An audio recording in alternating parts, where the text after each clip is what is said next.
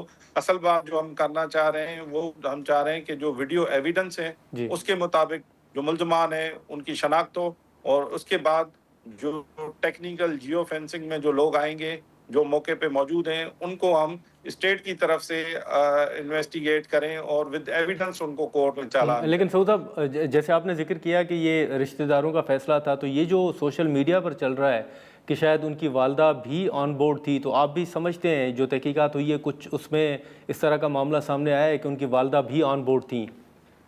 آئی کی ناٹ سے دس، میرا نہیں خیال کہ وہ شامل ہوگی، لیکن ایک چیز جو میری نظر سے گزری ہے کہ وہ یہ بھی کبھی نہیں چاہے گی کہ جو اس کا بھائی ہے جو ہم نے گرفتار کیا ہے اس کو پھانسی لگے، اس کو سزا لگے جو اس نے جرم کیا ہے، یا اس کا سسر جو گرفتار ہوا ہے جو موقع پہ دیکھا جا رہا ہے کہ دونوں جو ہے نا وہ فائر کر رہے ہیں اور کھڑے ہیں. تو یہ we don't have trust in the family members, کیونکہ انہی فیملی ممبرس کی ارینجمنٹ سے ہی لڑکی واپس ہوئی اور فیملی کے اندر ہی قتل ہوئی. پولیس کو بعد میں پتہ لگا اور انہی ملزمان سے 4 دن کے بعد ایک ویڈیو وائرل ہوئی ہے. 4 دن کے بعد انہوں نے پولیس کو ویڈیو نہیں دی، وائرل کسی نے، کسی گاؤں والے نے یا کسی، اس کے نتیجے میں 18 لوگ گرفتار ہوئے. تو میں یہ میری تفتیش جو ہے نا it will be based on evidence rather than statement of mother, because ہم یہ سمجھتے ہیں کہ وہ شاید اپنے بھائی اور سسر کو بچانے کے لیے کوئی اسٹیٹمنٹ، کنٹراڈکٹری اسٹیٹمنٹ دیں. تو اس لیے ہم اس کو آن بورڈ اس چیز میں، کیس میں نہیں لے کے آ رہے. چلیں ٹھیک ہے، لیکن ایس ایس پی صاحب ایک تو چیز یہ بھی بتائیے گا، جیسے آپ نے کہا کہ لڑکی واپس گھر آئی تھی، تو آپ کو لگتا ہے کہ یہ ایک سازش تھی، یہ پورا معاملہ پری پلانڈ تھا کہ لڑکی کو گھر لایا جائے، یا آپ سمجھتے ہیں کہ صلح ہو گئی تھی اور گھر آنے کے بعد معاملات خراب ہوئے جس کے بعد لڑکی کو سرے عام قتل کیا گیا ہے؟ مجھے لگ رہا ہے کہ یہ کرمنل ایلیمنٹ یہ اپنے ٹریڈیشنز پہ چلتے ہیں جو اس سوسائٹی میں ایک ناسور ہے، جو ہماری سوسائٹی میں سیاہ کاری، کاروکاری کا جو ایلیمنٹ ہے، الدو اٹس آن دا ڈکلائن، لیکن یہ ان لوگوں کی میرے حساب سے سازش ضرور ہوگی. اگر نہیں ہوتی تو یہ پولیس کو بتاتے یا کورٹ میں لڑکی کو پیش کرتے. انہوں نے نہ کورٹ میں لڑکی کو پیش کیا نہ پولیس کو بتایا، تو ضرور سازش کا ایلیمنٹ کہیں نہ کہیں ہے. اور ایک جرم جو انسانیت کے خلاف جرم ہوا ہے، جس سے ہمارے معاشرے اور ہمارے ملک کا نام بدنام ہوا ہے، ہمارا تشخص خراب ہو رہا ہے. ان ایلیمنٹس کو کہیں سے بھی کسی بھی طرح سے کوئی بھی ریلیف ہم نہیں دیں گے. ان کو فکس کریں گے، کیس مضبوط بنائیں گے تاکہ ان کو جو کیپٹل پنشمنٹ ہے، پھانسی کی سزا، وہ انہیں لگے، تاکہ باقیوں کے لیے ایک مثال بن سکے کہ جو جرم کرے گا بچ نہیں سکے گا. چلیں ٹھیک ہے، ایس ایس پی صاحب بہت شکریہ آپ کا وقت نکالنے کا. ناظرین، پولیس کا موقف آپ نے سنا اور اس سے پہلے جو تفصیلات تھیں وہ بھی نثار کھوکھر صاحب نے بتائیں. اب پولیس کا یہ موقف ہے کہ ایف آئی آر جو ہے وہ تو مقدمہ جو ہے وہ تو درج کر لیا گیا ہے، لیکن کوشش کی جا رہی ہے کہ جو بھی اس میں ملوث کردار ہیں ان کو گرفتار کیا جائے. اور جو وزیر داخلہ کا بیان بھی تھا کہ اس معاملے کے حوالے سے اب اوورآل اگر ہم دیکھیں تو پولیس متحرک بھی ہے اور کوشش کی جا رہی ہے کہ باقی جو ملزمان ہیں ان کو بھی فوری طور پر گرفتار کیا جائے. اب دیکھیں گے اس معاملے پر آنے والے دنوں میں کیا پیش رفت ہوتی ہے اور کس حد تک جو باقی ملزمان ہیں ان کو سزا دلوانے کے حوالے سے اس عمل کو جو ہے وہ یقینی بنایا جا سکتا ہے. یہاں اب اس کو دیکھنا ہی ہوگا آنے والے دنوں میں. آج کے پروگرام میں اتنا ہی، اجازت دیجیے، اللہ حافظ.